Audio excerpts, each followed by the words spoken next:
Ding dong, bing bong, tick tock. Welcome to another episode of Beyond Sober, dude. Also known as Sober Not Sober. What are you? Are you sober? That's it. That's it. All you're doing is just taking a break from alcohol? You're gonna drink again? That's what your plan is? You are actively out there going like, you know what, I'm taking care of myself, but I'm also drinking alcohol. Dude, first off, there's nothing wrong with drinking alcohol, okay? I don't have a problem, Jesse. I don't care if you're drinking alcohol. I care if you're focusing on your health, man. If you focusing on your health is helping you drink less alcohol or drink more water, then cool. But if you're not paying attention to yourself, Joseph, Angie, if you're just out here just going, you know what I want to do? I just want less pain, so I'm just numbing it. There's nothing wrong with numbing pain, but is it improving your quality of life, man? Sherry, what are you doing? So good to see you. Are you good? You making magic happen? Magic happen? What's going down, dude? Lawrence in the building. Invisible. I see you, dude. Dude, that's the whole thing, man. There's so many people, Terry, you know who I'm talking about, who are just going like, all right, dude, all right. I'm drinking the juice is obviously not improving my life, but it's making the life that I have a little bit more manageable. We want to design a brain and body, a mind and soul in an environment where it doesn't necessarily need to be managed, where it actually feels like it's managing itself. And that's why we work on us, Bailey and Ann. What's up, ladies? What are you doing? I see you. I'm so stoked to see you here. What is up, Seb? What? Hang on, look at work too. What did I miss, man? Love the work you do. Dude, thank you so much. I sincerely appreciate it. I don't necessarily call it work per se. Like there's energy that goes into it. There's passion that's involved, of course. And the reason for that is because I care. I care a lot. And that's why I've put out at least over 4,110 videos here on TikTok. The podcast is popping off, man. I'm working with people one-on-one. We've got thousands of people inside the Beyond Sober program. If you don't know about Sober Not Sober, you could put that into your browser, sobernotsober.com. You've got the Beyond Sober Masterclass, the Unlabeled Recovery Program, the Single Shot Method, the application to work with me. You got the Beyond Sober podcast, man. You have Thrive Nutrition, literally everything we need to take care of ourselves. Because one of the most common things that I hear, and it's every single day, is I can't. You're wrong. You're lying to yourself. You've convinced yourself or heard it enough thinking that you're the one that can't do it. You're not the one. You're not the one that can't do it. I literally died from liver failure. My heart stopped, and I still found a way to not drink alcohol. And the way we do this is not by going, I need to stop doing this and I need to stop doing that. Nobody cares, and it doesn't matter. What does matter is what you're starting. Are you starting to pick up more water? Or are you starting to say nicer things to yourself? Are you starting to hang out with better people? Are you starting to do things that actually improve your quality of life? Because just not doing something bad isn't doing something good. It's just not hurting yourself longer. That's awesome. My friend Jenna Troll's birthday. Can you give a shout out? Jenna! Happy birthday, girl! Goodness gracious. Dude, today is the first day of the rest of your life. It's the oldest you've ever been. It's the youngest you'll ever be, dude. And in an infinite world of all things you could possibly do, you decide to land on my life? Happy birthday, dude! I didn't even think I was going to make it to 30. Accidentally made it to 32. Died at that point, but then rebuilt myself at, 32 and a half. It was crazy. I'm so excited for you. Happy birthday, dude. That is next level. Absolutely phenomenal work. Let's look forward to this next one, right? It's what we do since our last birthday that determines if we're gonna have another one. What if I feel like I'm just not worth it? Good thing. It's just a feeling. This is the trippy part, dude. You matter whether you like it or not. You matter. You hold value. You actually bring worth. You as a human being, as an entity. I want you to really think about this. The amount of energy that's in your body right now is more powerful than the amount of energy that the sun produces per square inch. You literally matter, dude. Here's the thing. I feel like I don't matter. It's just a feeling. That doesn't mean it doesn't seem like it's impending doom. But the point here is, if the only thing that you're doing is focusing on all the things that don't make you feel like you hold value, then the only thing you're going to see are the things that make you feel like you hold little to no value. What are you paying attention to? Who are you listening to? Why are you still paying attention to them? Are you the one that you're listening to? Because what you just told me is you're the one telling you that you ain't worth crap. Stop listening to you. Whatever version of you that you're pretending to be is a liar. It's easy to find all the things wrong with everything.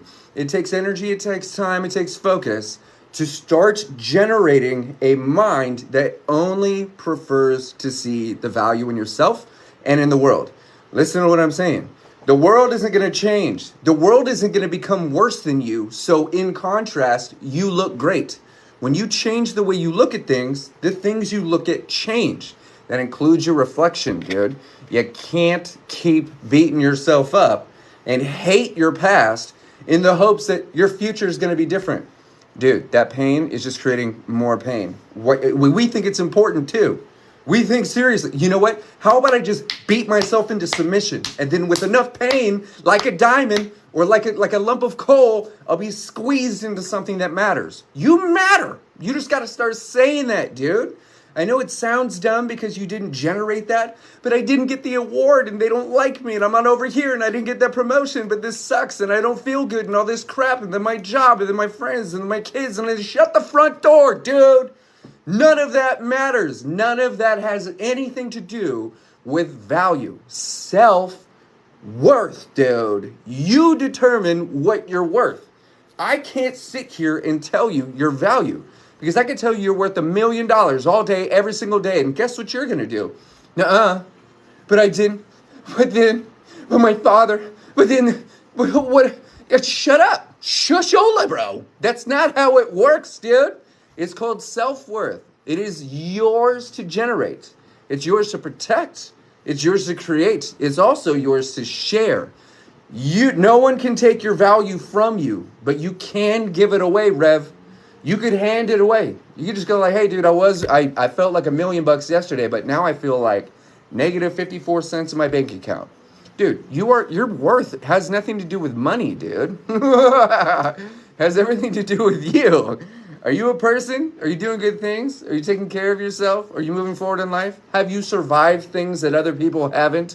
Are you continuing to wake up? Are you continuing to move forward? That's what valuable people do all day long. What do you think I'm doing? I'm just sitting here doing non-valuable work all day? I'm just sitting here and just going like, none of this matters. Everything matters, dude. It all matters, man. But here's the trip. I can't tell you how much you matter, but you can show me how much you think you're worth. And if you keep showing me that you think you're worth less than nothing, then we got to sit here and just accept you at face value. You said you ain't worth shit. Guess you ain't worth shit. Time to start switching that shit up. I keep trying so hard to feel guilty when I mess up. Check it out. You only feel guilty because you're getting better. You're not going to feel guilty in the moment. You're not going to sit here and go like, you know what I want to do, Rev? Check this out. I feel so guilty right now. For what? I'm going to do it. But you haven't done it yet. How do you haven't completed the thing you're going to feel guilty. You haven't done it yet. You don't feel guilty while you're doing it because you're doing usually something that makes you feel good. Why would you feel bad about something that makes you feel good, at least momentarily? If you feel any type of guilt, any type of shame, that is the proof that you have the emotional capacity to know that you're capable of doing better. Here's the trippier part about can and capable. Dude, Adonis, just because you can make a better decision doesn't mean you're capable, Rev, of making a better decision. Just because he had that 5 pounds in his hand doesn't mean he was capable of throwing that 5 pounds that he had. He had it in his hand, but he literally lacked the capacity to be able to throw it. A fire. Dude, the water was in your hand. It was heavy. Yo, you know what I'm saying? I couldn't throw that much water. They burned to death. I had the water. You're going to beat yourself up for literally not having the strength to chuck the water? Dude, that's insane. My shoulder still hurts. It's getting better, by the way. I'm taking a break. I'm doing better. But my point with this is, if I were to get into, we're going to say a scuffle, like say I was trying to protect the family or something, and it was my shoulder, my injured shoulder was the reason that I couldn't, knock the guy out. I'm not going to beat myself up for not being physically capable of doing something. Yeah, I could have done something, but the best I could have come up with was use my strong arm, which happens to be weak at the moment. I'm not going to feel guilty. I'm not going to feel shame. Yeah, it sucks. The circumstances are unfortunate, and it is what it is. We have to accept things for what they are, so we stop beating ourselves up for what they're not. It is what it is, because it ain't what it ain't, dude. This is absolute facts, man. Melissa, I see you over here. Forgot where I was for 2 minutes this morning and got lost. I'm back to day one. So day one, what does that mean, dude? What do you mean today is day one? Do you mean like you signed an agreement and then you broke that agreement with sobriety? Did you like get into a relationship with sober and then like you cheated on them with alcohol? Like, what are you talking about? Day one. What was the plan? You thought you were going to go the rest of your life committed to doing one thing? Not doing something? That's ridiculous, dude. To set a bar, to set a standard, to set a requirement, and more importantly, a pressure, like I'm going to go the rest of my life and never drink alcohol again, is insane, dude. Especially if you've been doing it a majority of your life or you enjoy it. You like alcohol? Does that feel good? Do you like it in your brain? You like injecting that straight into your skull? Most people do. Now here's a trip. Pull the toy away from the kids. See what happens. What happened? I was really good at playing with that toy. I'm going to do what I can to get back there. Oh, my anxiety. You know what I do with my anxiety? I play with toys. But I can't play with that toy because you just took it away. What are you talking about, day one? What is your plan, dude? 30 days? You're not more sober at 30 days than you are at 4 days. It takes 4 days, Heather, for alcohol to process out of your bloodstream, to get out of your body. At 4 days, you're the same amount of sober as I am. I'm not even sober. I don't drink alcohol. I can't be sober from something I don't consume. But at 4 days, you're the same amount of sober as someone who hasn't drank alcohol in 4 years. There's no alcohol in your body. You are 100% sober at that point. So before we start beating ourselves up, we really, really need to get extremely clear about our mission. Because here's another part of this. How committed to that mission were you really? Were you just going, oh, it's bad, it's a problem, I don't want to, but I guess I have to, and this sucks, and blah, blah, blah. You weren't really into it? Dude, if you weren't really into it, then you got the literal results of somebody who wasn't really into it. But if you were really into it, and you did really want it, and you were really, really, really, really working hard, and you still had what you would call a slip, that's amazing, dude. First off, you showed up and committed. Second off, you figured out exactly what didn't work for you and exactly what's not going to work in the future. That's power. That's science, man. That's biology. It's literally going, I'm going to attempt to climb this tower. But I realize on tower 69 that it gets a little bit slippery, okay? I need to either skip that bar entirely or I need to find another way to move through bar 69. That's just what it is. Do you get it? You have to figure it out. And that's what a lapse in sobriety is figuring out exactly, the back rooms, it's figuring out exactly what doesn't work. I don't get mad at myself for having moments of weakness and started calling myself a silly goose. Dude, I love that. I said that today. Silly goose. Silly. Dude, no joke. I don't know if I could, can I show you this? This is the dumbest thing. I don't know if you can see this. You see this gash right here? Okay. I don't know if you can see that. It's super stupid. Super stupid. This is like one of the silliest, goosiest things I've ever done. I was pulling up my sock, dude, because it's cold here, okay? Super cold in Nashville. I got my, you know what I'm saying? Like, I got to pull my socks up.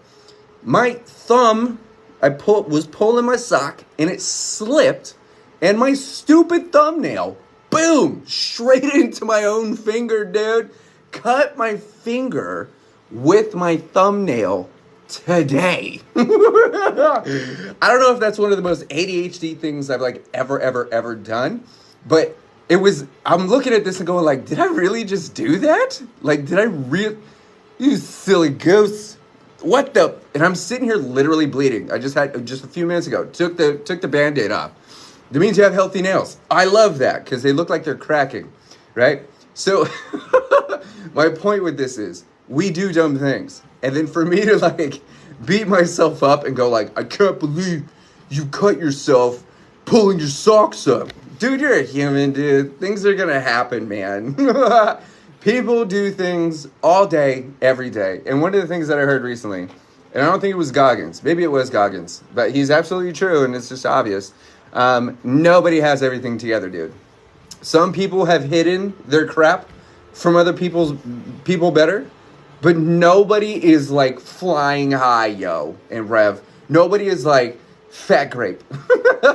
Nobody has it perfect. Nobody's 100% on point. There are some of us that work really hard every single day. We have great regimens, and then we're really good at this. We're practicing, but that does not mean we don't have off days. That does not mean that we're 100% perfect. Dude, my stomach hurts too, bro. Too much sriracha.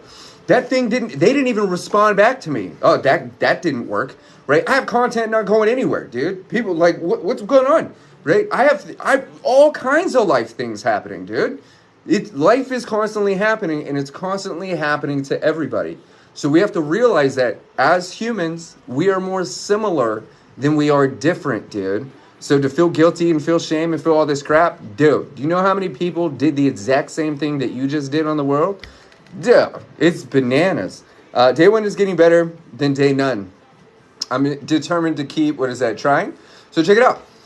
In the act of trying, you are doing, dude. You're doing it. So it's happening. So you got to remember this. If your mission is to quit drinking, not drink, or whatever it is, you're not going to go, I'm going to try and not drink. To say that you're going to try and not drink is another way of saying, I'm not actually doing it. I'm just checking to see. Another way of saying it is, I actually don't want to do it. I want to put in energy, but I'm not actually going to do it. When you shift this and go, I am doing it, it is happening, because everything I'm doing in the act of trying is part of the doing, then we're in the state of going like, I'm not trying, dude, I'm doing it. I'm doing it. I'm getting healthy. I'm getting better, right? Not trying to get better. I'm getting better. Cool. To the extent of which I'm getting better, not up to par. I wish I was doing better than better, right? But right now I'm doing pretty good. When we stay in that space right there, I'm doing pretty good. I'm getting better. I see Razor Vibes in the building. What's up, baby? I'm doing better. I'm getting better. Not I'm trying harder, anything like that. When you step into the center of it, even in this conversation, if you're just listening to me right now, you're in the act of getting healthier. This is what healthy people do. This is where healthy people hang out. There's 178 of us. You think all of us are sick? No, we're all focusing on our health and happiness. Healthy people and people practicing happiness that are improving their quality of life still struggle. They're not trying, they are doing. We got to stay in the middle of this. Recognize, just like this is one of my favorite analogies. You're in the middle of a backflip right now. You just haven't started. The next time you jump on a trampoline and you do a backflip, it started from this conversation. Thinking about it is doing it. Thinking about it is putting energy into it, man.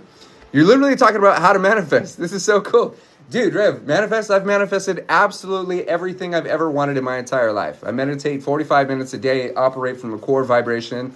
I speak truth, dude. I operate from the most high vibrational force on the planet called authenticity. There's not a single thing that I have that I didn't literally become capable of creating. I am a co-creator in this universe. The universe is my partner. It is my best friend. It is me. I am one. We are all one. I'm not special. I just go within. I just go in. You want to understand your outer world? You got to understand your inner world. This is why I built the website ADHD Alchemy, so you could practice meditation regardless of your struggles while you're trying it, while you're practicing it. If you got ADHD, Paulina Vibes, what's up, girl? Katya, what's going on? If you have ADHD or know someone that does, man, I'm telling you, there's so many people that go like, dude, I can't. Yeah, breath work, dude, all day. I'm doing a whole bunch of new stuff, including today. Tomorrow's going to be really good too. But there's so many of us that go like, okay, well, I need to heal. I need to grow. I need to shift. I'd like to change. I'd like to move forward. I'd like to be more conscious and more expansive. Cool. Well, you can't do that with poison in your veins. I know, trust me, dude, I'm a rave kid. Like, you may be able to feel that energy, but you want to become someone that's capable of creating it without relying on a substance, without relying on anything other than the power of your mind. And that comes with sitting still. That comes with literally going in, allowing this, stepping into the dimension of reception. I put this video out, dude. You could ask for everything you want, but are you ready to receive it? Are you capable of handling all the things that you're wishing for? Because when they show up, there's going to be two things that happen. Either it's going to scare the ever-living hell out of you, and you're going to go back to what's familiar, usually from into a place of pain and safety, or you're going to go, thank you, universe. This is scary, but I'm ready. What are you ready for? Are you ready for health? Are you ready for happiness? You ready for abundance? You ready for peace? If you're not focusing on that preparation, then you're literally just managing your life. You're just going through the day-to-day. You're just existing. Everybody dies, but not everybody lives. This is why alcohol and substances are like that. They're all a symptom. You got to keep in mind, this peaceful human being that you see here doesn't crave alcohol, doesn't crave substances, isn't sitting here going, I wish there was something that would make me feel greater than who I am right now. No, I make me feel as great as I possibly can all day, every single day. The symptom of my great mental, physical, and spiritual health is wanting more water. When we're not in that state, then we want to go, well, how do I get out of it? I get out of it with the illusion that alcohol or this substance provides. Or toxic spirituality, toxic positivity, all these stupid things that make us seem like things aren't what they are. But the reality is if we could step into the way things actually are and allow them to be, we'll stop finding reasons why we'd like to escape what's actually real, what's actually true. You're real. You're beautiful. Life is beautiful. And I see you. Wish you could get there. You don't wish things into existence. You literally become the thing capable of handling that thing you're wishing for. You attract what you are. You don't attract what you want. The universe, even God, doesn't care about what you want. You want money? Yeah, you do. You want health? Yeah, you do. That's what it's all saying. What are you doing? Wishing? Why would I hand you something you're not even willing to? You can't even handle what you're wishing for. You transform, you grow into someone that can handle the health, that can handle the abundance, that can handle the success. If you don't work on those things, then the universe is just in here going like, hey, dude, I got this thing that you've been asking for, 111, but you're not ready for it. Because if I hand it to you, guess what's going to happen? You're going to destroy it. You're going to drop it. You're going to break it. It's fragile. It's important. It's what you wanted. You've been begging for this. From a state of desperation, you've wanted this your whole life. You saw it, and now you've been asking for it. I'm ready to give it to you, but you can't handle it. You can't be trusted with your own wish. You must put the energy in that state of evolution and enlighten yourself. Grow, get healthier, a little bit happier. A little bit happier goes an extremely long way, dude.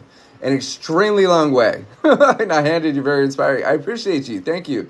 Hey, Pink Pedal, what are you doing, dude? Is being a weekend drink a reason to help? I know I'm not an alcoholic, but I abuse alcohol. Hang on. So, my ADHD has me tripping on that one. Is being a weekend drunk reason to get help? I know I'm not an alcoholic, but I do abuse alcohol. So I want to break that down real quick. Alcohol is a problem when it's a problem. Okay? So remember this.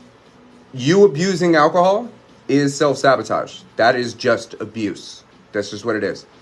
Remember this. This isn't your machine, dude. You don't own this body. It's not yours. You're borrowing it. Okay? You got to give it back.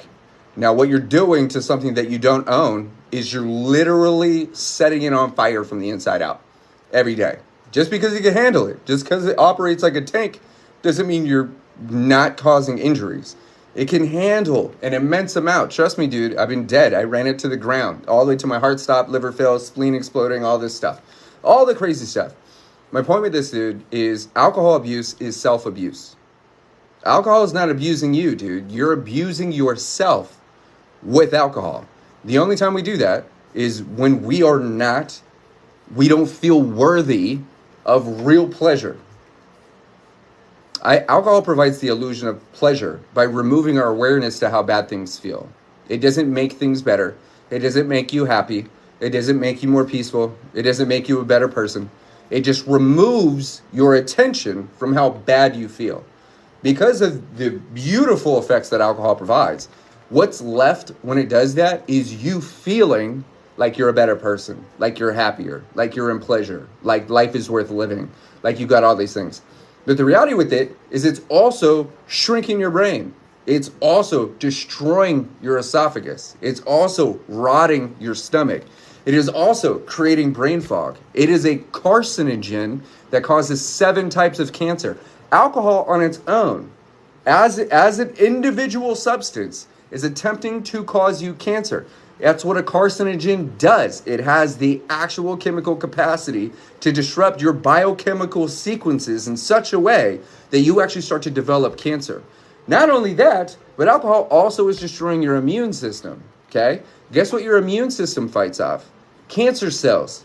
Your body is active, even without the help of alcohol, your body is actively creating cancer every single day. Right now, in your body, cancer is being created. Your immune system is doing what it's supposed to do from a bio level and fighting off that cancer. That's why you haven't been diagnosed with cancer. So not only are you fueling, self-sabotaging all of your systems that you need to live, but you're also destroying your immune system that's helping you fight cancer. So alcohol is on the side of cancer. Not only does it create it, it helps cancer duplicate itself. Then he goes like, hey, how about I just set the walls on fire? He doesn't care because he's a weekend drunk. He doesn't care. His week is obviously good enough to where like, we'll just hang out. We'll just sit here. We'll just wait for the weekend, because the weekend, here's what he's going to do. He's going to binge like a crazy cat. He's going to go until he's drunk. He's going to go until he's blacked out. And then when he's blacked out, dude, and he has no immune system, dude, and his body is just full of poison, when he's completely unaware and not dead asleep, we're going to get him good, real good, okay? We're going to make sure he has just a little bit of insomnia. We're going to mess up his body, that's for sure. His guts are going to feel that the next day. Let's pull all the hydration out of his body. Make sure that it's like impossible for him to get enough water, right? Let's just tighten things up just a little tiny bit. Let's start sending him these really awkward signals, dude. Let's start rotting his esophagus. He might think he's thirsty, but really he's starting to bleed from the inside out. You got to remember this. This isn't an exaggeration. This is what's happening. Most people, anybody that drinks alcohol is dealing with all of these things. Just it depends on how they drink. So if you're a weekend drunk, that means you are just allowing yourself to get run over by a literal tank every single weekend, as if it's doing something for you. It's not. It's making you look forward to being run over by tanks. That's what alcohol does. Someone just hit me up, dude. I gotta say this, man. Someone just hit me up. I forget this dude's name. Blocked them almost immediately. This guy, because I've been dead before. I know what it's like to die and be brought back to life. I've been to the other side. I talk about it all the time. This dude jumps in my inbox and says, hey, dude, if you're excited to die again, why don't you just keep drinking? What did you just say to me, dude? If you're excited to die again, why don't you just keep drinking? Do you know how much pain is involved with killing yourself with a poison? Have you ever been tortured? No? Okay. That's why we don't drink alcohol. It's not supposed to be in our body. We just continue to find reasons why we think it is. And it is a direct reflection of our self-worth. We continue doing these things because we think we either deserve it or don't deserve more. We do deserve more. Alcohol is literally out here to get us. It's a parasite of the mind. Now, I'm not saying that to go, no, quit drinking alcohol. I don't care if you drink. You do what you do, boo-boo. You can drink. Drink. I know tons of amazing people that drink alcohol casually, no problems. It is not an issue. They don't have enough, we'll say their circumstances aren't so dire that they need to quit, right? They're just going, dude, I drink on occasion. I don't drink to get drunk. I don't drink to black out. I don't drink because I want to party. I drink because it actually adds value to my life. I enjoy having a drink or 3 or 4. Cool. Whatever. But it's on occasion and it's not at high risk. They're not practicing alcoholic behavior. That's the whole thing, dude. The worse we feel on the inside, the more likely we are to practice drinking the exact same way an alcoholic would. So this is what you're saying, dude. I know I'm not an alcoholic because I don't have an addiction, but I do exactly what an alcoholic would do if he did have an addiction. An alcoholic would most definitely get drunk on the weekend and go hard. they would just do that. Why not? That's what they do. It's part of who they are. So it's what they're familiar with. They're really good. They've been doing it for a long time. Why wouldn't they do that on the weekend? So you may not be an alcoholic, but you are acting like one. That's for sure. That's even more of a problem in my eyes, because why would we want to act like something we don't want to be? Why would we want to consider consuming something in a way that leads to detrimental behaviors? Why 3.3 million people die from alcohol every single year. And each one of us thinks that we're the one it's not going to happen to. I didn't plan on drinking myself to death, dude. You know why? It's because I was capable of handling 30 shots a day. And when I'm sitting here going, I could drink 2 bottles of liquor a day, easy peasy, not even get drunk. Why would I be the one to die? I'm the one that can handle alcohol. Not true, dude. You're the one that destroyed your system enough to where it could handle that amount of alcohol because it lost its ability to process alcohol efficiently. We're all sitting here thinking, no, I have a high tolerance. I'm good at drinking alcohol. Nah, bro, you're 1 drink away of becoming a full-blown addict. That sucks balls. Most people are going to die from drinking less alcohol than me. That's why I keep showing up, dude. Is we're sitting here going like, oh, I only drink 10. I know people that were dying from drinking 3 or 4. Yeah, our bodies are not the same, but they're not. I want to say this. Nobody's built different. Everyone's hit by alcohol exactly the same. Did I see Emmy come through here? Oh, I needed some Kohdi therapy. Little mama, what's up, girl? I started as just a weekend drinker, then it turned into every day. Dude, that's how it starts, man. Like, I'm just going, I remember that too. Like, you just go like, all right, cool, we're just going to party on the weekend. We're just going to have our case or 2, maybe 4 or 5 people, whatever it is, or just the 2 of us. We're going to burn through it. Cool, you get really good at that. And then you start getting into movies together, right? And then you start, having your bonfires. And then you start, maybe have people over. And then you just realize there's more and more alcohol. Then you realize there's more and more people. Then you realize there's more and more runs to the store. Then you realize there's more and more reasons to drink. And then you don't feel good the next couple of days. And you know what solves that? A beer. Oh, it's a mimosa. Oh, it's cool. It's just a screwdriver. It's whatever. It's just bottomless brunch. It's just champagne. It's just whatever. And then you start to realize that it's starting to become an everyday thing. Now, when it starts becoming an everyday thing, you're not drinking the same amount as you did on the weekend. Maybe you had 10 on Saturday and, 8 on Sunday. But you're still having 1 or 2 on Monday. And then 2 or 3 on Tuesday, and then 3 or 4 on Thursday. You see what I'm saying? And then you're back up to the weekend. Now it's every single day. Now your tolerance is dramatically increasing, dude. And you have infinitely more reasons to drink because it's lowering your physical and mental health. So because you don't feel good, you have another reason to drink. And the reason you don't feel good is because you had that last drink. Every single sip is another reason to drink, dude. It's crazy. Lorna, I saw you. I think I was going to, it's the weekends for me. I get you, dude. How do I help my brother? I honestly don't know your brother. I don't know anything about him. It depends on what he's struggling with. Like, there are people, I'll tell you this, man. The reason why I created all the resources that I have, sober.com, link in bio, this is how you help them. Some people need a program. Some people need guidance like this. Some people need a coach like this. Some people need a community like this. Some people just need the information, like the videos on TikTok. Some people just need a guide, which I've created. Some people just need to get their nutrition handled, which is what's in my bio. Everybody's different, but the point is that everyone is being affected equally.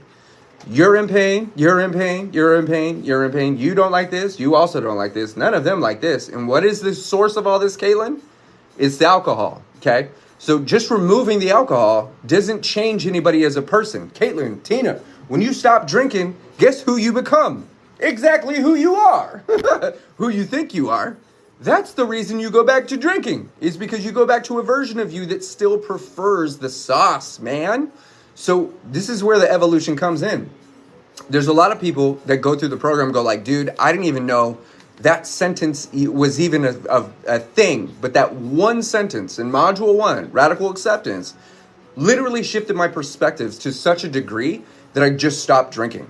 Other people needed to actually heal from some trauma, things that they couldn't let go of. And so they went into module 4, which is called Back to the Future, which is when we talk about your past, not just bringing it up, but we're looking at it a completely different way, rewriting the story. We're becoming the actual storyteller and not the victim. Once they've worked that out, then they're like, dude, easy peasy. Other people needed help developing a regimen. That's modules 5 and 6. Once they got there, they're like, dude, once I got these things laid out, I made my bed, I drank my water, I took my nutrition, dude, I did my meditation, I had my protein shake, I went for a walk, dude, then I went to work, and then I did all these things. My life was just absolutely phenomenal. So how people need support is completely different, but that's why Beyond Sober, the masterclass, is as powerful as it is. It's because it's not out here step by step by step by step by step. It's out here to help you discover your preferred path of recovery, your preferred path of execution. My path was not AA. I was going to die there. My path was the gym. I went 30 days AA. I was like, I'm going to die here, dude. 4 people already killed themselves. I'm out. This is what you guys think is going to keep me sober? I need a liver transplant, dude. You're telling me that I need to stay in this room that makes me want to kill myself, and everyone else is already doing that. 4 people had already taken themselves out with the substance I need to stay away from. I need to stay here and prove to you that I could literally, exist in this prison? No. I went to the gym. That was my path. And then after the gym, it was more of a spiritual thing. I didn't get deep into spiritual stuff until years in. But the point is what I was practicing and the way I was growing was about ascension. It was about enlightenment. It was about knowledge. It was about experiencing. It's about rewiring, reprogramming. Doing new things, feeling new things, thinking new things, going to new places, experiencing new people, playing with the kids, man. Do what the kids do. Because a little bit of happier, this much happier, changes absolutely everything. So I say this to go, there's no one size fits all. And this is where a lot of people want to, come at me. Sober Squad's trying to take down my accounts. No, AA is the only way. Your mom's the only way, bro. You didn't like AA? You didn't fit in at AA. This is, okay, I love this Florida man. What's up, dude? So here's the trip. There's a difference between fitting in and belonging, okay? Emmy and I, we don't fit in with each other at all. We don't fit in. We belong together. It's different. There's nothing, we don't have to change. We don't have to shit. Shit. We don't have to shift. We don't have to change or shit our behavior. Same thing. We don't have to change anything about ourselves to become compatible. We are just compatible. Energetically, spiritually, all personality, all these things. Literal duplicates of each other. She's just way cooler than me.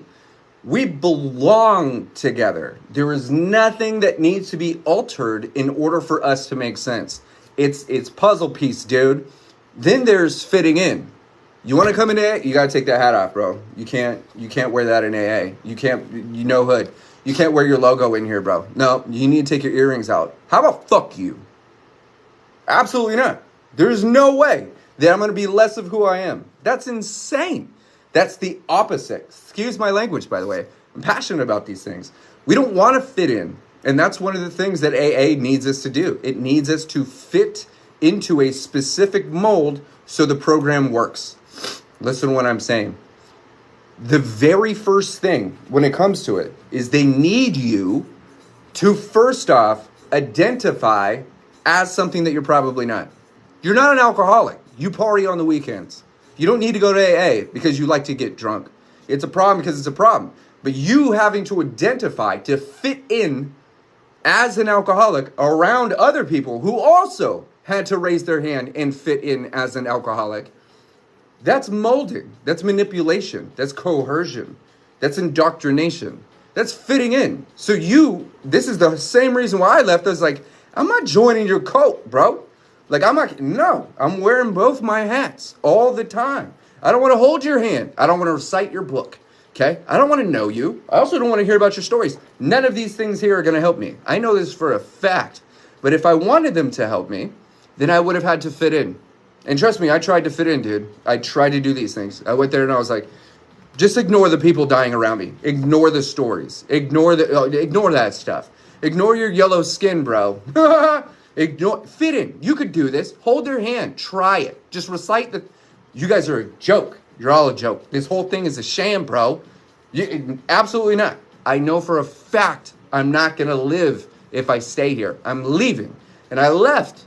And then months later, they thought I died. Holy crap. They thought I was dead. They saw me in the gym. Were like, dude, we thought you were dead. It's like, bro, I chose to live. Why do you think I'm in the gym, bro? Like, I'm not going to get these type of results in AA, bro. All y'all want to keep me at this. You want me to be this alcoholic, identify as this thing that I knew I never was. I had a problem, but I wasn't an alcoholic, bro. Yes, technically on paper, I was a high-functioning alcoholic. I had a full-blown addiction.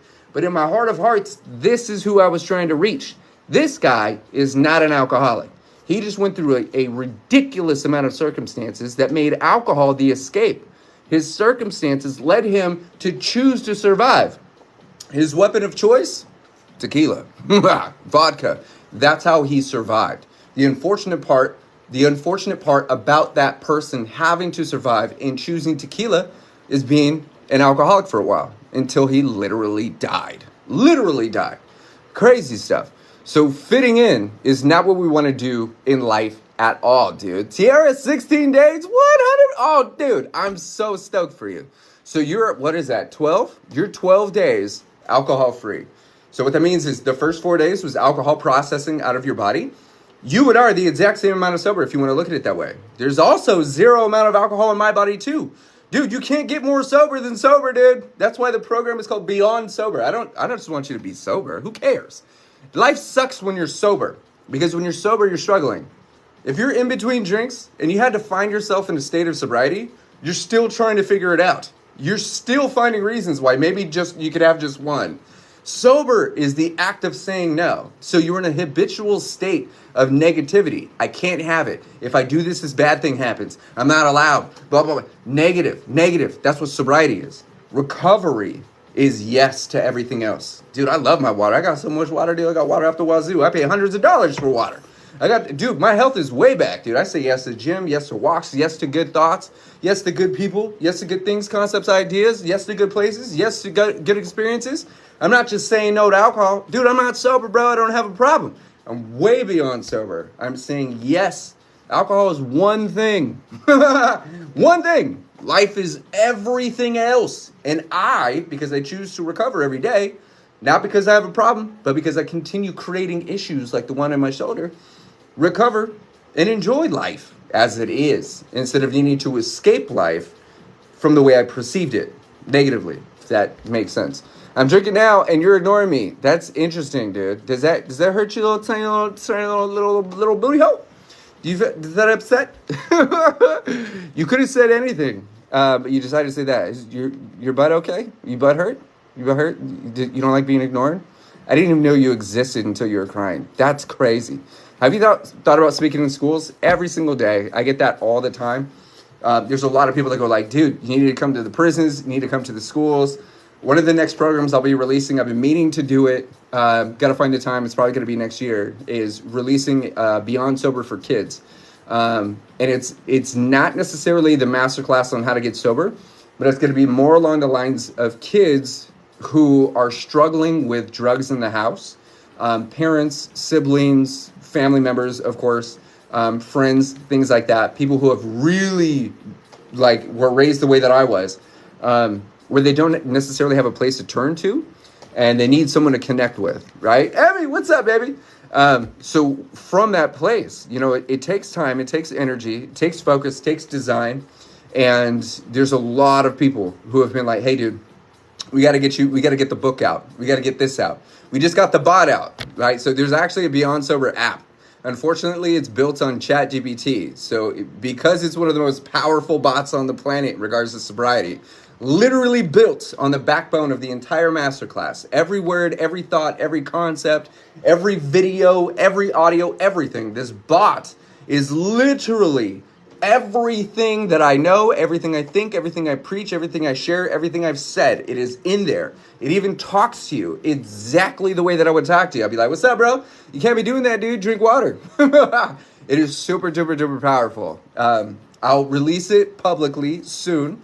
For now, if anybody has a ChatGPT 4 plus subscription, you guys can have access to it.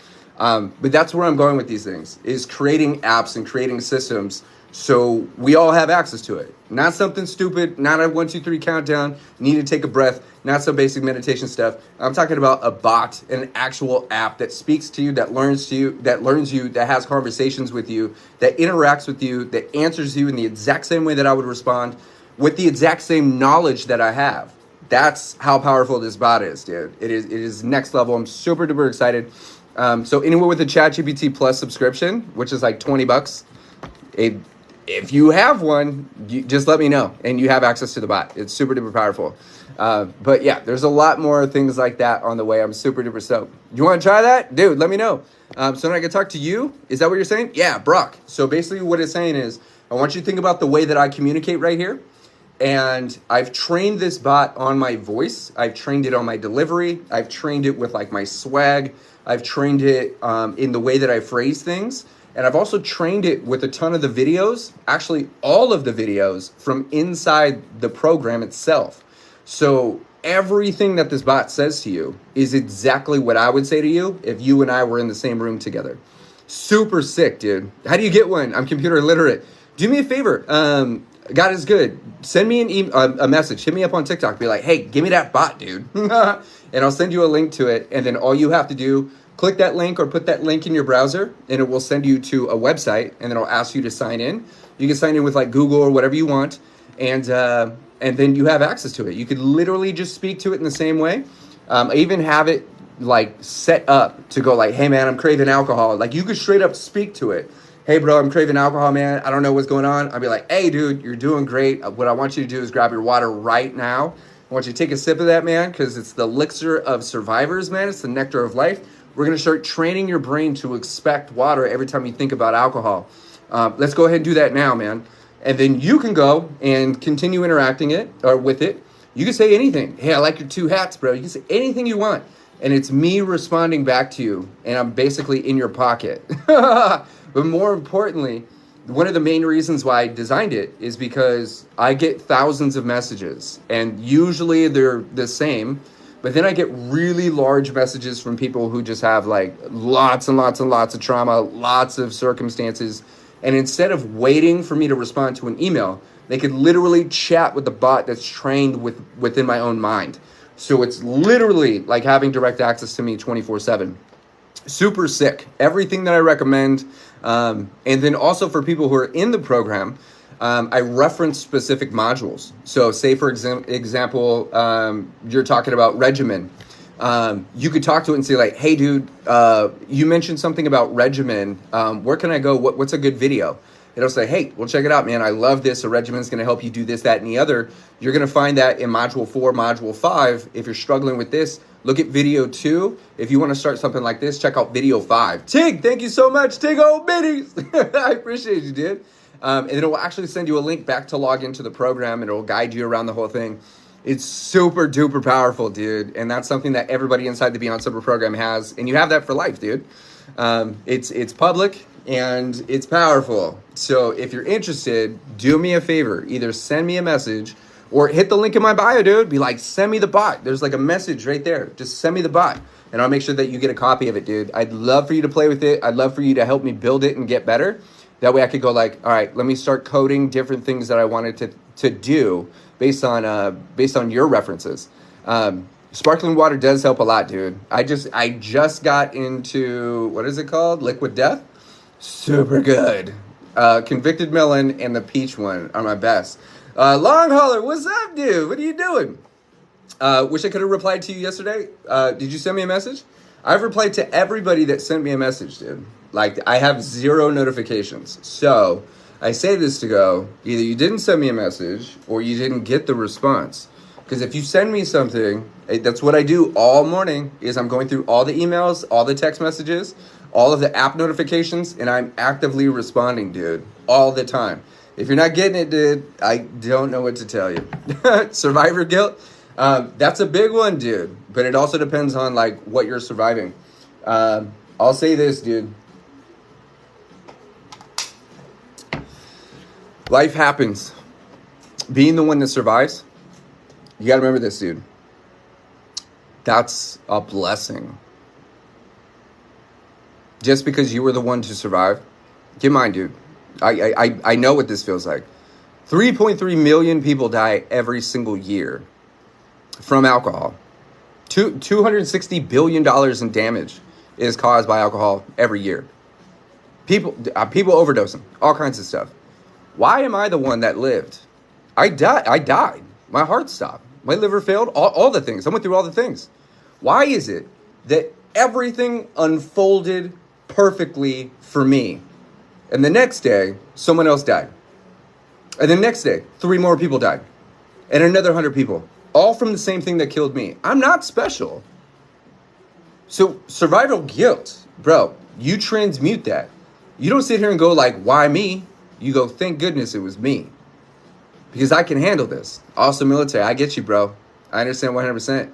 If Eric's around, dude, he's the guy you want to chat to about that, man. You've been in the military, you got survival guilt. He's your guy, man. He's been to war, he's done all that stuff. My point with this dude is, thank goodness it was you that survived. You're just as worthy of life as anybody else. And just because someone lost theirs doesn't mean they weren't just as worthy. Your value isn't derivative of whether you're alive or not. It's not derivative of, you see what I'm saying? Dude, we're all equally capable. We're all equally human. We're all equally powerful. There's no hierarchy here. There's a perception of hierarchy. But thank goodness it was me, man. Thank goodness it was you. Thank goodness you were the one that survived. You're the one that has the issue. Here's the crazy part. That's a reflection of you being a really good person, dude. Good people feel guilt. Great people feel shame. I can't believe that. I can't believe that happened. It should have been me. That's what a good person feels, dude. You know, good moms don't think they're good moms. Good moms are the ones that go like, I'm not doing enough. I could do more. I should do more. Good moms are the ones that don't sleep. Good parents are the ones that have problems with their kids. You know why? Because it's easy to be a bad parent and not care. And just go like, let them do whatever. It's whatever. It's I don't care. But good parents don't get the sleep. Good people feel the guilt. But you don't need to continue feeling that guilt. Because the proof is that you've already felt it. You've already given respect to the circumstances. You've already valued your current positioning. Hanging on to guilt, man. Usually the guilt and the shame is the last link between the memory. We think, listen to what I'm saying, dude. We'll talk about relapse in a second. Most of us hang on to the pain. And the reason for that is because it's the last energetic link to the memory. For instance, you're going through a breakup or a death in the family. We think that if we let the guilt go, let the shame go, let the pain go, that we're letting them go. That's not how it works. We fight for that. Give me the pain. I'd rather take the familiar pain associated with the thing I love, or the thing I feel like I'm missing, the person I feel like I'm missing, or the thing I thought I did, whatever it was. And we go like, no, I have to hang on to this. I'm not allowed to be happy because something bad happened. Thank you for the roses. If I feel good or start to feel good, I'm disrespecting or dishonoring the love I have for that circumstance or that person, or even that idea, that dream. Breakups are like this, dude. You have to literally disconnect the emotional entanglement to the dream that was in your head. You planned everything out. You had your whole future created. Then you guys broke up. You're not really upset about the breakup. You're upset about everything that you thought was going to be there. It's not. That was all in our heads. And we attached all this emotion, all this energy, all this life force, all of us into that fantasy, into that potential truth. So when we realize that it's no longer there, it's the death of a dream. And we go like, I can't not, I need to be in this pain. I need to feel this. Because if I don't feel this, that means like it doesn't matter. It matters, dude. Things can matter without you having to be emotionally engaged with it, dude. Trust me, I care without my emotions. It matters to me, Tina. It matters to me. What matters to you matters to me. I just don't care. I'm not sitting here like upset and like anxiety ridden because of the thing that you're working on. I care. It matters. I just don't care. You know what I'm saying? It doesn't mean that it holds less value. I care about you. The thing that you're into, I don't care about, but it matters. So I apply. You see what I'm saying? So that's the whole thing, man. So survivors, guilt in general, shame in general, that's proof that you've grown, that you're capable of feeling, that you've learned what you've needed to learn. But because of that, you're allowed to let go now. 100%. You're allowed to disconnect. It's important to do so. Otherwise, you're going to continue finding reasons why you deserve to be punished with the memory of the thing that you lost. Super sucks, but it's super beautiful at the same time. In regards to relapsing, here's the trip, dude. Happy people don't relapse. And most people don't relapse because 99.9% of people, Tammy, don't have an addiction. You can't relapse in sobriety. You can lapse in sobriety, though. So here's the trip. A relapse is I have a physical dependency, emotional dependency. I'm choosing not to drink and not to consume that substance, whatever it is. And I've gone 60 days. And then I chose to drink, and now I can't stop drinking. I can't stop consuming. I'm losing my health. If I don't get help right now, the next 60 days are going to be like the last. You see what I'm saying? I'm looking forward to 60 more days of drinking. I need help. It's a relapse. It's drinking yourself backwards. Most people don't do that. Most people just lapse. They go 60 days and they have a drink and then they beat themselves up thinking that they lost something, thinking that they actually relapse. And they start beating themselves up and creating guilt and creating shame and like talking crap about themselves. And then what happens is the anxiety and the guilt of those things are so painful that the most obvious solution is to drink. So they beat themselves up into a relapse instead of just allowing the lapse to be what it is. Dude, you drank 1 day out of 60. So what? And did you literally think you were going to go your whole life? Dude, you're a human being. That's ridiculous, bro. You got no frame of reference or pain, man. The alcohol is a deal with the devil. You got no frame of reference for my pain, man. The alcohol is a deal with the devil. Oh, Casey, are we attempting to like based on your sentence right here? I think you're attempting to contrast. You want to compare pains? Holy crap! Not only do I drink your pain under the table, I'm not even remotely interested in hearing about it, dude. Your pain is pain, bro. You're not more special. You're not the one. You're not the guy. You don't have more pain than anyone else. You're just the only one experiencing your pain. So in your universe, you're peaking at 100% of the thing you don't like. You're not special, dude. Your pain doesn't deserve poison. You believe that you deserve poison. So you create pain with that devil. You are the one that you're fighting. The reason you exist is because of you. Your entire existence is your fault. Everything you think, everything you feel, everything you do, that's a decision that you're making. You are your circumstance.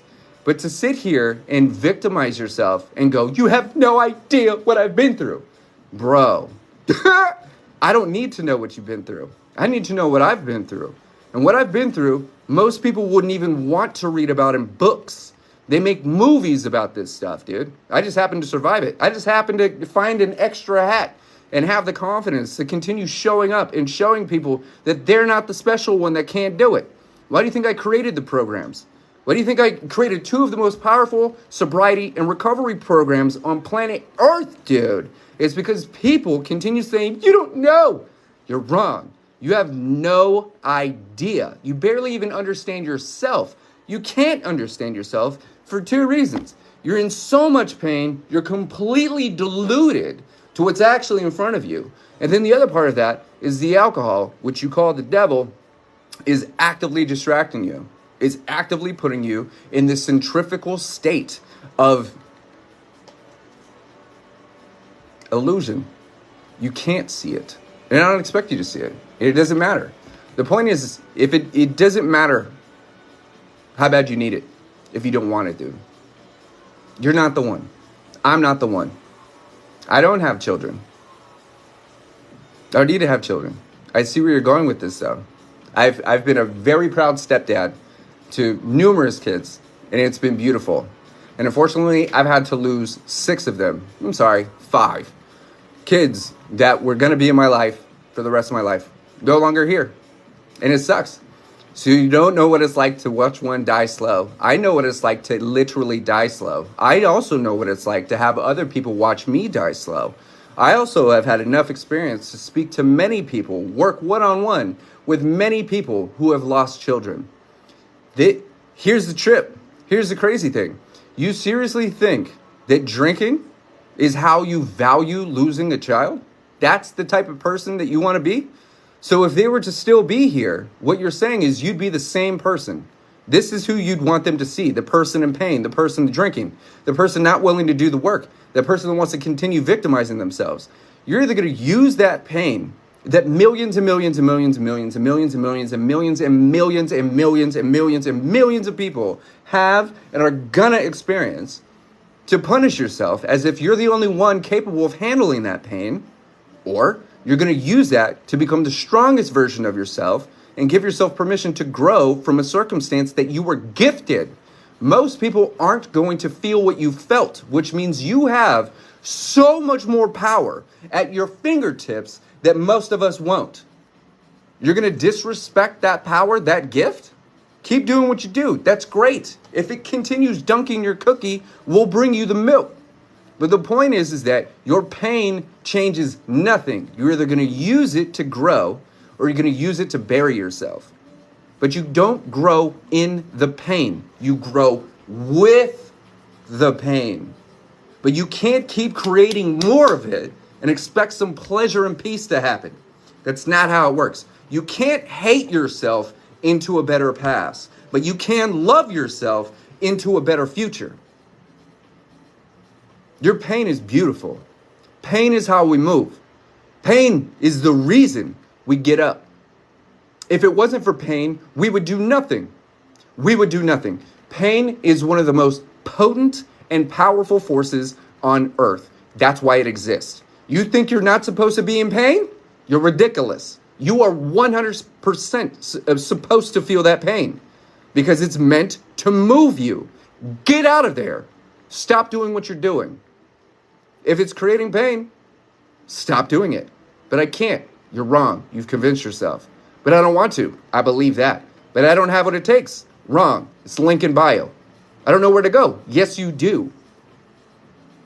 Most of us that have learned, that have chaos in our heart, that have had to survive detrimental circumstances like that, the death of our own psyche, the death of a friend, family member, death of a concept, an idea, a future, death of an energy, death of a truth, betrayal. These are all equal pains. You got to understand this. Pain is pain. Just because you experience pain in that way doesn't mean I didn't experience the same exact pain in a different way. Pain is pain, dude. And it doesn't matter how much pain you're in. It comes down to how much pain are you willing to create for yourself. If you believe that you need to be in pain and that being in pain is how you respect yourself, keep doing you, boo-boo. The rest of us, man, we're drinking water. We're taking care of ourselves to the best of our ability. We're not just trying to stay alive. We're trying to feel alive. And we do that every single day by creating a mind, a body, and an environment that allows us to flourish, allows us to grow, that inspires us to expand.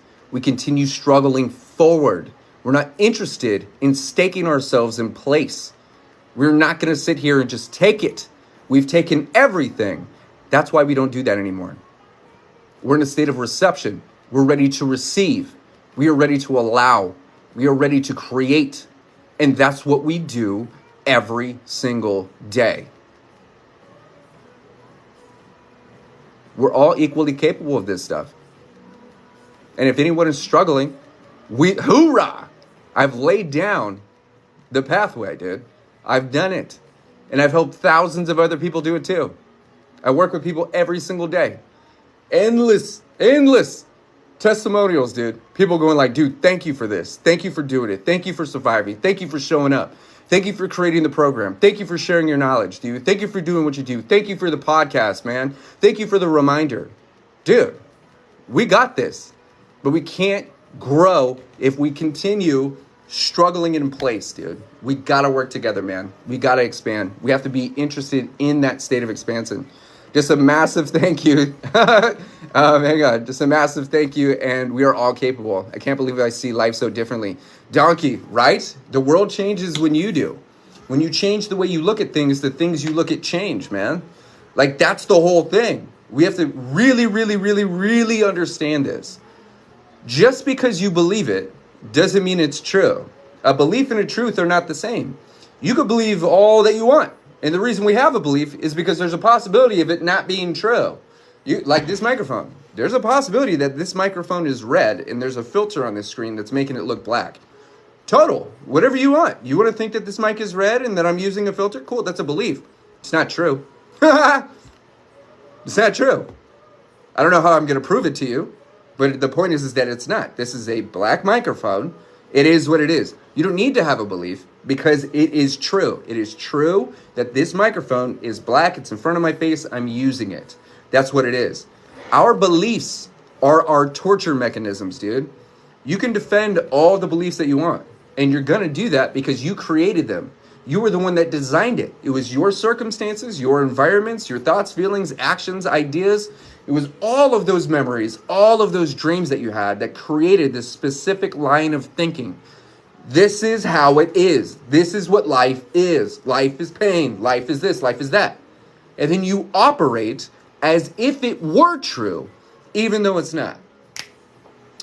When we accept things for what they are, which is module 1 of the masterclass, we're not sitting here trying to change the things. We allow them to be. We allow the death to be the death. We allow the growth to be the growth. We allow the opportunity to be the conduit. We allow ourselves to be the message. We give ourselves permission to be happy for no reason. We believe that you have to do this, you have to do that. And when this happens, you could be happy. No, I can't lose a kid because if that happens, I can't be happy. That's not true. It's not true. It's something you choose to believe. I can't be happy if this happens. Wrong. None of that is true. You're allowed to choose what feels right to you. And if what you believe doesn't feel right to you, then you have the right to change the belief. What you don't change, you choose, boo-boo. So if we're not changing or shifting the things that help us feel like we're moving forward, we're not moving forward, then we're always going to see the pain. We're always going to see the problems. We're always going to focus on the negative aspects and attributes, Adonis. You've been shifting your mindset, your mind state recently too. You know that you can make things whatever you want them to be.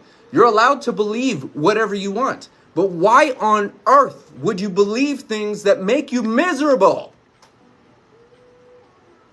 Why would we do this? Because it's easy. I've been thinking it my whole life. I've been feeling it for a long time. I've heard it so many times. It just makes sense. It just feels right. I don't know what else to do. Cool. What you need to do is practice thinking something different. Practice saying something different. Practice allowing something different. Because you can't get new results doing the same thing. If you keep doing what you've always done, you're going to continue getting what you always got. You want above average results? You got to do above average things, dude. Absolute facts, man. This is why we do these things. This is why we learn. This is why we practice. This is why we imbibe data. This is why we hang out. This is why we continue showing up, because we're going like, oh, dude, I actually do have the power. I actually do have the strength. I do have the tools. I do have the resources. If you need those, link in bio, dude. Sober.sober.com, man. It's not about the alcohol. It's not about the substances. It's about you. It's about who you are. It's about what you're doing, where you're going, who you are right now. If you're not excited about those things, then we've got some things to work on. But the point with all of this stuff is we are all equally human and equally capable, man. You are not his pain or the cause of his pain. Beyond Sober Program helped me so much. Emmy, thank you so much. Emmy, you are right. You tell me often that you're inside the program and you're like, dude, I just needed to go back to module 1. I was struggling with acceptance. I was struggling with habits. I was struggling with these things. That's why the program exists, dude. It's first off, so you have access to me 24/7. Everything that I know, all the subjects, all the things that are most important to not just sobriety. That's stupid. Sobriety is an inevitable result of you taking care of yourself. That's it. Like, you don't have to just stop. No one cares if you stop drinking. we do care if you're taking care of yourself. And so Beyond Sober is helping you take care of yourself, supporting you as you save yourself, giving you those tools, those resources, and then those systems as well. Lauren, what's up? Making sure that you have all these elements taken care of. And then you have, once again, direct access to all my knowledge. So Emmy, she's sitting here and she's like, dude, I went into the program and I popped into habits. Totally helped me out. Jacob, what's up, dude? I recognize your face, bro. What's going down, bro? Dude, did you hit that link in my bio yet? You didn't. You didn't, huh? You didn't? You didn't check it out? I've been talking about it for an hour, bro. Been sober for almost 3 years. Why am I now having dreams of using so vivid? It's because not using is very important to you. So we do these things, or our brain does this thing. It's a part of, not a coping mechanism, it's a processing mechanism where I want you to think of it like this. Excuse me. I want you to think of it like this. So the one and only Cammie, I want you to think of something that matters to you. We're just out of a guess. Let's just say you have kids, a kid. You get a kitten. When you have a dream, what would be considered kind of nightmarish, right? Something that you matter getting hurt, okay? So if you've got kids, a nightmare may be your kids getting stolen, your kitten being run over. The same goes for substances. It matters to me. Not consuming matters to me. Usually when we start to have these nightmares or these dreams about using, drinking and drugs and all that stuff, or even partying, raves, all that stuff, it's when we're doing really good in life or doing better. Our energetic trajectory is improving because we don't want to sacrifice it. So what happens is we have a little bit of anxiety. That anxiety kind of manifests into our dreams, and we start to dream about the thing that could possibly jeopardize it. I don't want to do this. Well, how about Freddy Krueger shows up and helps you do that thing? No, I don't want to. You see what I'm saying?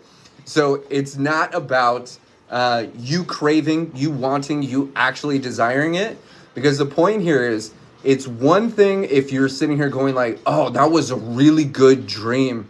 I was so high. I was faded and it was crazy. And you're like, I missed that. But that's one thing. But if you're jumping out of a dream going like, what the hell just happened? Like, I don't want that. No. Then that's just a reflection of how well you're doing and how much you've grown. That makes so much sense. Dude, I love that. I've actually started EDMR to help with my dreams and nightmares. Dude, that's dope, dude. EDMR is amazing, dude. I almost drank 2 bottles today. 2 bottles of what? 2 bottles of beer? 99 bottles of beer on the wall? 2 bottles of wine? 2 bottles of liquor? You faded right now, bro?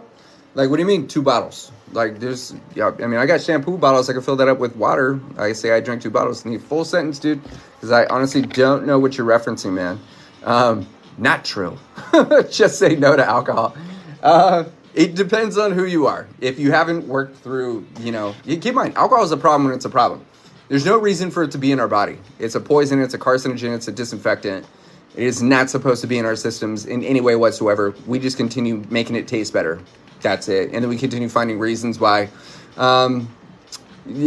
today's fun is worth tomorrow's pain. I'll deal with the hangover to have the illusion of fun today, right? That's just a thing. So there's no such thing as healthy alcohol, and there's no such thing, drink fucking water. There's no such thing as a healthy amount of alcohol either. Day 1 today, starting strong. Dude, Jeanette, I love that for you. That's absolutely phenomenal. My face is so fluffy and bloated. That was kind of hard to say. Yeah, dude, that'll happen. I just put a video out a little while ago that is about, first off, just the average caloric intake for like a beer is like 160 calories. So if you were to have like 5 drinks a day, you're pushing close to 1,000 extra calories a day. And unless you're burning an extra 1,000 calories a day, you're just packing it on. Not only that, but alcohol makes you retain water. It makes you super bloated, dude. Your neck is going to start to swell. Your wrists and ankles, stomach, this is where we get beer bellies and things like that. I also had ascites, so my stomach looked like I was 9 months pregnant, man. It was extremely painful. I was on water pills for like 6 months. It was ridiculous. So there's a lot of swelling that happens. Now, when you stop drinking, of course, those fluids are going to exit your body. Your body's going to go like, okay, we don't have all this additional poison and toxins. Your liver is going to do what it's designed to do. It's the filter of your body. So it's going to process all of those additional fats and poisons and toxins and all that stuff that's in there. it's going to do what it can do. So over the next month, actually week or so, your body's going to start to clear up. Your skin may look better. Your eyes are going to widen just a little bit more. You can see the whites in your eyeballs, right? Super dope. You may get better sleep. Your diet's probably going to come back. You're going to be really thirsty, but you're also going to be really tired too. It takes a lot of energy for your body to process toxins, to detox. This is a trip, dude. You're always detoxing. You don't need to go to detox, and you can't detox faster. To detox is to just drink water. Your liver is constantly detoxing what's in your machine. So you can help it detox by giving it good things, not making it work harder, by staying lubricated by drinking water, green tea, milk thistle, dandelion tea, stuff like that. Not Gatorade and all that stuff. Of course, get your electrolytes. But my point with this is your body is constantly detoxing because that's what that organ is for. You're going to see some massive improvements. Now, if you decide to drink after that, then you know what to expect, dude. Jacob, no beer? What do you mean no beer? Hang on. So maybe I'm skipping your comments real quick. Let me see. No beer, and whiskey. Okay, so you were drinking whiskey. Almost drank 2 bottles of whiskey today. Got it. We got to stop doing that, bro. That's what alcoholics do. Like, that's what people with the severe addiction do, bro. So if you're in that space where you can't, it's difficult for you to stop. This is for everybody, dude. I don't want anyone to just quit cold turkey. If you have 4 drinks or less a day, that's like what you're attempting to stop. You can go ahead and stop. There's not going to be a problem. You might, have a couple withdrawal symptoms, nothing crazy. Might feel hungover. But if you're drinking 2 bottles of whiskey a day, then just not drinking, just quitting, then we have something to worry about. Because our body, it took a long time for our body to be able to handle that much whiskey without dying. Okay? That's a high tolerance. Remember, a high tolerance is your body's inability to process alcohol efficiently. My favorite ex-alcoholic, what's up, girl? And because we've lost the ability to process that alcohol efficiently, it also means we've lost the ability to, we're going to see, decompress from that much alcohol efficiently as well. Got it. It's bad. So Jacob, check it out. Here's a couple things you're going to do, man. If you're really serious about this, and I've seen your face numerous times, bro, is this. You're going to practice something called the single shot method. Countless people have used this specific method, saved their own lives. People that were drinking 2 bottles of liquor a day, more alcohol than me on some cases, that were throwing up blood, just like me. They've been able to use this method, and within 30 days, dude, literally become 100% sober. They didn't need rehab. They didn't need detox. They didn't need medical assistance. They didn't need to take pills. They didn't need to join a program. They didn't need to do this stuff. I built this specific method and website, totally free, totally yours, for you to benefit from it, because it's designed for people in your position, which is literally the exact position that I was in. For everybody here, singleshotmethod.com. Single shot method. Or the easiest way, hit the link in my bio. Go to my page real quick. It says sober, not sober. Scroll down. You'll see it. It says single shot method. It's going to help you practice drinking less alcohol safely. Now, the way that we do this is very simple. It's designed from like a neuroscience perspective. This is how the brain works. It's how the body works. I'm not going to go too deep into that because I can feel my throat closing up a little bit. So check this out. Let's just say, on average, you have 10 drinks a day, okay? What you're going to do is you're going to pour 1 drink out or pull 1 drink away. You're going to practice drinking 9 now, okay? 9 drinks is your new mission. Tomorrow night, you are going to have 9. It's not that you're trying to drink less alcohol. It's that you're practicing drinking 9. You're going to go, cool, I'm going to drink 8 more after your first one. You're going to drink just a little bit slower, okay? A little bit slower. You're doing this consciously because your brain and body have already been through the crap, dude. We can't continue drinking more alcohol and expect good results. So tomorrow night, you're going to take 1 drink away, whether that's 10 drinks you have or whatever it is. You're going to drink 9, and that's going to be your evening, okay? Drink a little bit slower, stretch it out, do what you got to do. You're going to do that until that becomes your new average. So that could take 2 days, 3 days, 4 days. It could take a week. Who knows? But when 9 becomes your average, you're going to do that again. And then you're going to take a drink away. And now it's going to become 8. You're going to practice drinking 8. You're going to drink just a little bit more slower, right? You're going to add more water. Sip in between drinks. Hydrate your body. Get some like bar food around, nuts and snacks and things like that. You're going to continue drinking, but your mission is to drink 8 until that becomes your average. Maybe it's a week. Maybe it's only a few days. I've had people that went from 30 drinks down to 15 drinks, and they're like, whoa, that cut it in half. No, I need to go back up. So they went back up to like 23 or 24 and then slowly worked themselves back down to 15 and eventually down to 0. And then the same thing is going to happen. You're good at drinking 8. Now you're going to practice drinking 7. You're going to do that until you get down to, once again, 4 drinks. So if you're drinking 2 bottles of whiskey, right, a typical 1,500 milliliter bottle is about 16 shots.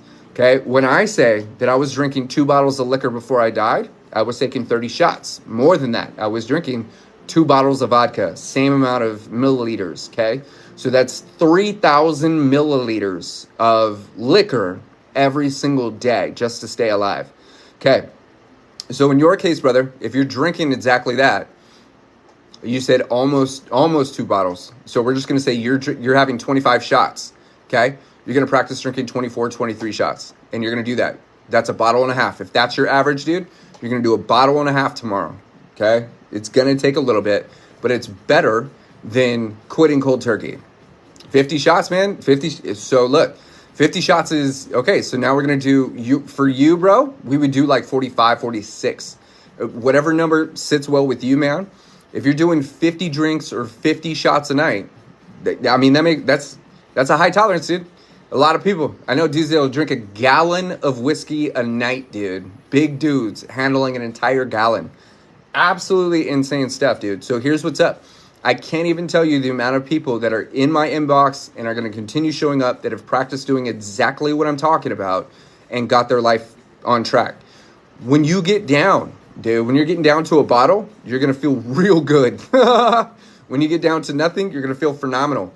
The trip with that is you're still going to need to recover, right? You still have physical pains, emotional pains, psychological pains.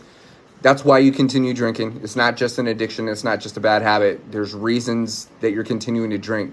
We need to recover into someone that doesn't crave 3,000 milliliters of whiskey a night.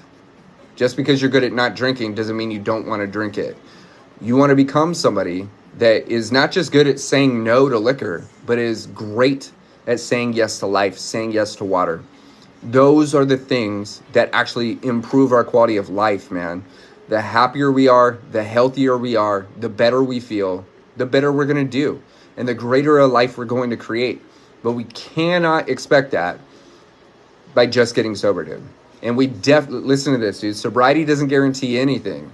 But without it, we don't stand a chance, man. We don't stand a chance at life if we're not in some state of sobriety, dude. So we're here to support you. So I'm telling you this, man. Single Shot Method, hit that link in my bio, public website, or singleshotmethod.com. Share it with the world, man. Sobernotsober.com, dude. Sobernotsober.com has literally every single sobriety and recovery resource you're ever going to need, ever. So, Kim, you can't sleep without it? Check this out. Alcohol causes insomnia. You're not getting sleep with it. So here's the other part of this. Alcohol, I know we go like, but I'm using it before bed. I'm taking a few shots, or I'm having my drinks, or I'm doing my thing so I could pass out, so I could go to sleep. 2 things. First off, alcohol is the reason you can't sleep. Alcohol is the reason you need alcohol to sleep. Alcohol literally, physically disrupts the hormones and chemicals in your brain that allow you to get deep sleep. Deep sleep is rapid eye movement, REM sleep. That's where the dreams happen. That's where the healing happens. So listen to what I'm saying. If alcohol is preventing you from getting deep sleep because it's just helping you pass out, then what's happening is your body's not in a position to heal from the ailments that were created, first off, by alcohol, second off, by your day-to-day living. That taco you had earlier, poison in your body. It needs to process these things out. You bumped your hip the other day. White blood cells need to go somewhere, but it needs time, space, and energy to do that. It needs sleep. So alcohol is actively preventing you from getting the sleep you need to heal your body, but also you're not getting the physical rest you need to survive. What's up, A? Thank you so much. So listen to what I'm saying here. aside from it literally disrupting your ability to get deep sleep, it's also keeping you awake. There's a reason why you have to get up and hit the restroom. You sleep a lot? Got it. So it makes sense. Dude, Jacob, listen to what I'm saying. You do sleep a lot for two reasons. First off, you literally have no energy for numerous reasons. The first reason is you're not getting sleep. Sleep is how we rejuvenate. That's how we refresh, right? If you're not getting deep sleep, you're not getting that refreshment. On top of that, there's poison in every single cell of your body, down to a cellular level. Alcohol is inside your body. What's up, Lulu? It's inside your body. It takes energy to not just manage it, keep it there, push it around, but it takes all the additional energy to continue processing it out. Your liver is constantly working, dude, right? You only have 20 minutes of glycogen in your liver. There, okay, 100%. That's sugar, right? Glycogen is sugar. So we have to remember this, dude. You are exhausted all the time. Alcohol may remove your awareness to how tired you are, which gives you the illusion of having energy. You don't, dude. You're not getting the sleep that you need, man. You're not eating the food that you need. You're not drinking the water that you need. You're not resting as often as you need. You don't have the nutrition. None of those things are in your body because your body is being fueled by alcohol. Alcohol has become a literal fuel source. It's where you're getting your sugars from. It's where you're getting your calories from. It's where it's getting the energy from. It's where it's getting hydration from. As little as it is, it's literally the fuel source, as if you went to a gas tank and poured it in. Same thing, ethanol. That's what alcohol is. It's a combustible. You can light it on fire. It's because of the ethanol. That your body, your engine is being fueled by a literal combustible poison, right? It takes energy to not just keep that in there, but it takes all of the rest of your energy to try and process it out. So your body is constantly running and you're constantly not getting the real deep sleep that you need. You are burning through absolutely everything. So here's the crazier part. Whether you're drinking 50 shots a day or you're drinking alcohol just to go to sleep at night or pretend you're asleep at night, since you're not getting real sleep, constantly burning energy, and alcohol is causing insomnia that you either may be aware of or not aware of, your brain's going to get desperate, okay? You're so exhausted, I believe it, dude. The caffeine doesn't work for this. Your brain's going to start to get desperate, okay? And it gets desperate because if you don't sleep, you die. That's how important it is. Sleep deprivation, that's how narcissists get the best of you. They make sure that you don't sleep very well. If you don't sleep very well, you're more likely to just go along with whatever they say to keep the peace. It is a torture mechanism. You will die if you don't sleep. Now, with this, what happens if we drink alcohol is our brain goes, hey, we need to get sleep, bro, and you're not giving it to me. So since you spend more time with your eyes open or not asleep but eyes closed, I'm going to start just taking the sleep from you. So what it tries to do is put you into a dream while you're awake.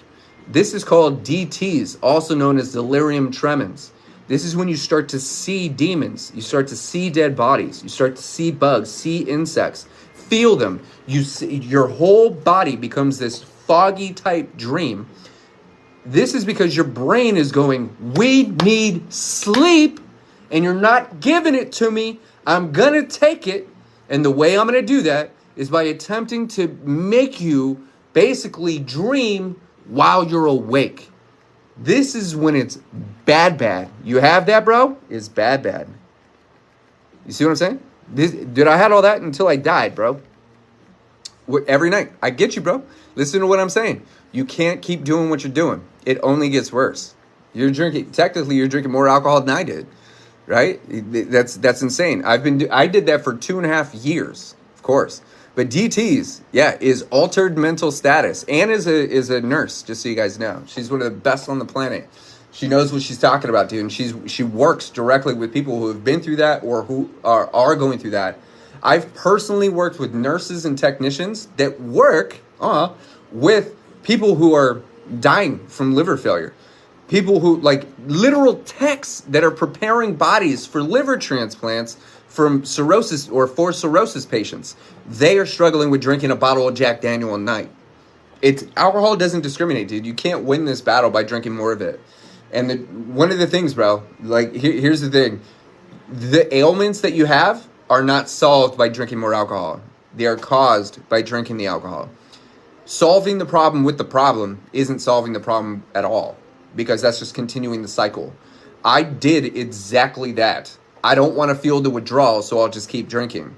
Well, every single time, every single sip was amplifying the state of, or amplifying the capacity or the probability of me having withdrawals.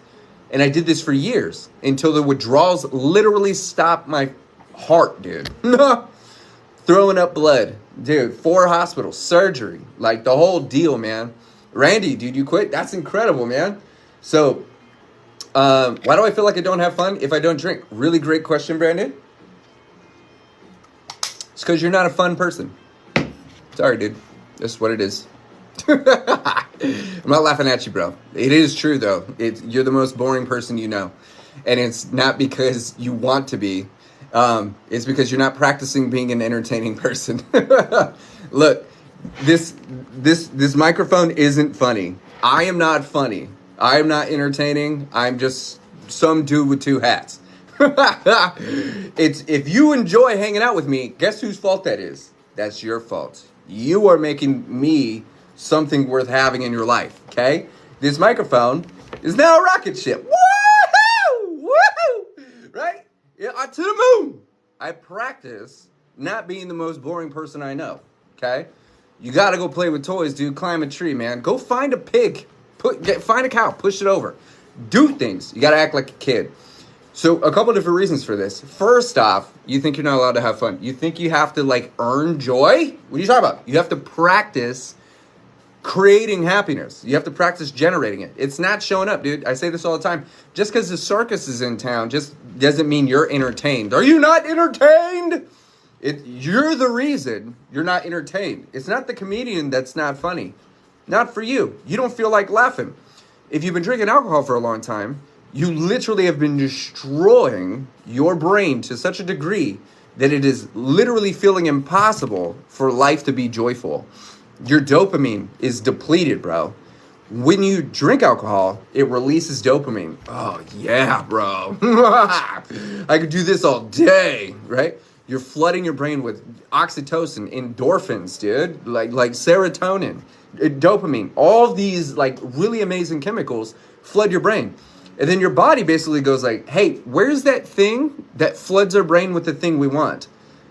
You're not drinking, and it's not coming. So it's not even trained anymore to be able to release that. So you have to practice engaging with things. Go buy a Lego set, man. Start watching your favorite movies. Start watching new comedians, dude. Go to the lake. Do things. You have to do things. But so here's the trip, though. You're going to struggle with this as long as you continue drinking. Like, this is just how it is. Most of us don't even like the things that we actually like unless we're drinking. Without that alcohol, I didn't even like my job. I was a DJ for 16 years. I didn't even want to play if I wasn't drinking. But when I was drinking, oh, you better bet. But once everything happened, I literally stopped DJing. Gave all my equipment. I don't care. It's not even fun. I don't even want it to be fun. It was only fun because I was faded. This is why I keep asking people, are you sure you like football, dude? Or you just like being drunk around a bunch of dudes like that? You know what I'm saying? Like, are you really having a good time?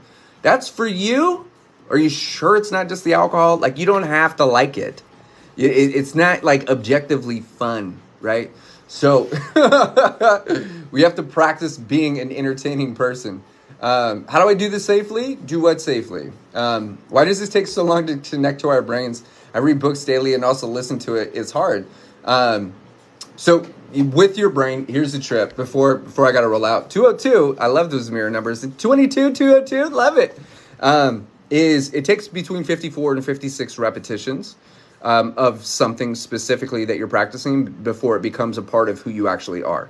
So you could read and you could study and you could imbibe information, but if you're not mastering that information by doing it, like you watch all the Bruce Lee movies you want, and you're like, oh, I don't know what I'm doing.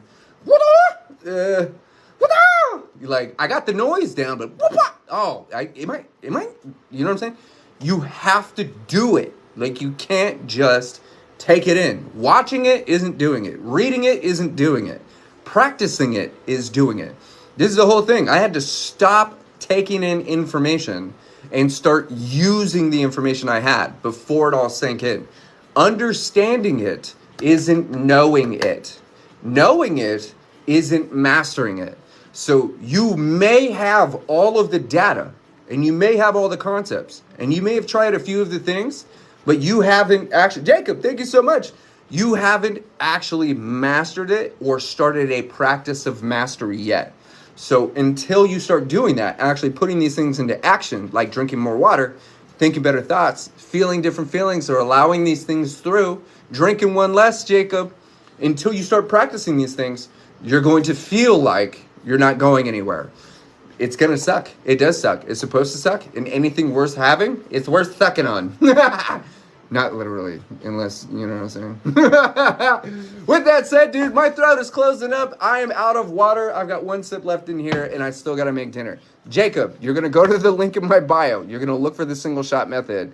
You're going to practice drinking less alcohol safely, dude. Feel free to reach out to me, dude. I can guide you. I'll even send you the bot, bro. You can chat with it 24/7, dude, and it will literally guide you step by step. I will make sure that it's programmed with everything that you need, dude. You can keep it on you at all times. Super powerful stuff, man. If you haven't connected with me off of TikTok, dude, thousands of us are all kicking it together, working together. It's right on the website. It's the link in the bio. The only thing that I'm really interested in is making sure that you guys, you see what I'm saying, dude? My brain's starting to go into mush. Is that you have access to all the tools and resources that I've created. Whether you're struggling now, maybe you're on a different kind of journey, you may need them later. You just want to have access to me, dude, want to be able to respond directly through email or through text or through video. All that stuff is right there, man. Not only that, dude, but the podcast is there as well. This specific live and all the other lives, they go on the podcast. So you can hear this 24/7. So not only do you have access to the programs, you've got access to all the audio from all the lives right here on TikTok. You've got the recovery guide, single shot method, dude, all your nutrition regimens, everything is there. So feel free to connect with me, dude. And I'm going to put some more content out for you guys tomorrow. With that said, you're amazing. Thank you so much for being exactly who you are. Thank you for showing up. Thank you for making magic. Thank you for supporting me. Dude, I am me because of you. Had you not been here, I wouldn't have been here either. And I can't thank you enough. With that, just like my mother always says, okay? She always says this. Just take care of you, okay? That's it. That's your only job. That's the only thing we need to do. You take care of you for me, right? Or you. And I'm going to take care of me for you. Together, we're taking care of each other, okay? Take care of you, dude. That's literally the only thing that matters.